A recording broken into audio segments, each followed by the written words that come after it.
क्या नीतीश कुमार का इस्तीफा खत्म नहीं कर रहा बिहार का सस्पेंस? क्या नीतीश कुमार 9 अप्रैल को दिल्ली में बीजेपी हाईकमान से मिलेंगे?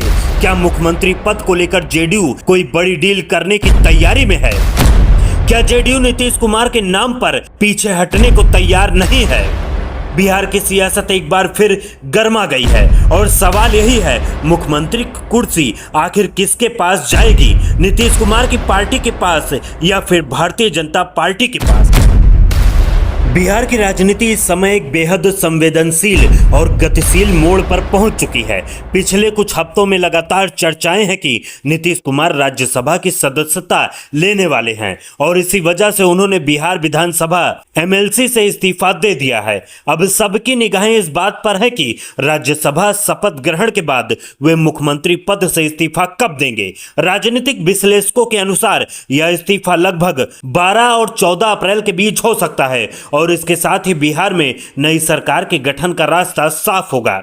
इस पूरे घटनाक्रम ने सिर्फ बिहार की राजनीति को ही नहीं बल्कि राष्ट्रीय स्तर पर गठबंधन समीकरणों और सत्ता संतुलन को भी प्रभावित करना शुरू कर दिया है। 9 अप्रैल को नीतीश कुमार दिल्ली आ रहे हैं और इसके एक दिन पहले ही उन्होंने कैबिनेट की बैठक बुलाई है।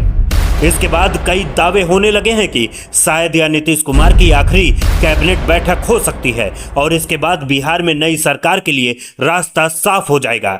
लेकिन सवाल यह है कि यह रास्ता किसके लिए साफ होगा? मुख्यमंत्री की कुर्सी बीजेपी के हाथ जाएगी या जेडीयू में ही बनी रहेगी? सत्ता को लेकर बिहार में एक बार फिर सियासी घमासान तेज हो गया है। एक तरफ नीतीश कुमार के बेटे निशांत कुमार के लिए नारे लग रहे हैं, बिहार का अगला मुख्यमंत्री नीतीश कुमार, तो वहीं दूसरी तरफ बीजेपी भी सीएम पद की दावेदारी कर रही है। राजनीतिक गलियारों में यह चर्चा तेज है कि जेडीयू इस बार कुर्सी किसी और को देने के बजाय खुद बनाए रखना चाहती है और पार्टी की अंदरूनी दांवपेच अभी भी जारी है। इतिहास भी बिहार की राजनीति के पैटर्न को दिखाता है कि नीतीश कुमार पहली बार मुख्यमंत्री पद नहीं छोड़ रहे।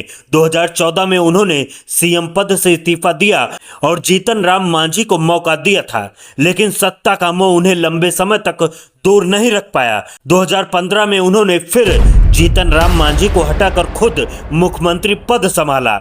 ऐसे में अब सवाल उठ रहा है कि इस बार वे सीएम पद किसे देंगे और अपने बेटे निशांत कुमार के लिए रास्ता बनाएंगे या फिर बीजेपी को मौका देंगे। बीजेपी और जेडीयू के बीच चल रही खींचतान को भी नजरअंदाज नहीं किया जा सकता। बीजेपी की नजर बिहार के मुख्यमंत्री पद पर लंबे समय से थी और चुनाव के दौरान इसके संकेत भी साफ दिख चुके थे। अब सवाल यह है कि क्या जेडीयू और बीजेपी के बीच कोई बड़ी डील होगी या केवल दबाव की राजनीति और कूटनीतिक रणनीति का हिस्सा है? राजनीतिक विश्लेषक बताते हैं इस बार निर्णय केवल पद परिवर्तन नहीं बल्कि राजनीतिक समीकरण, गठबंधन की दिशा और राज्य की स्थिरता को भी तय करेगा।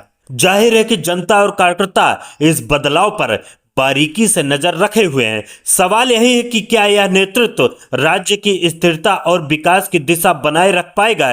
क्या निशांत कुमार जैसे नए चेहरे जनता की उम्मीदों पर खरे उतरेंगे? और क्या बीजेपी और जेडीयू की खींचतान राज्य की राजनीति में संतुलन बनाए रख पाएगी? बिहार की सियासत अब सस्पेंस, रणनीति और गठबंधन समीकरण के बीच खड़ी है और आने वाले हफ्तों में यह स्पष्ट होगा कि सीएम की कुर्सी जेडीयू के हाथ में रहेगी या बीजेपी को मौका मिलेगा। और क्या निशांत कुमार को मौका मिलेगा या कोई नया नेता सत्ता के केंद्र में आएगा?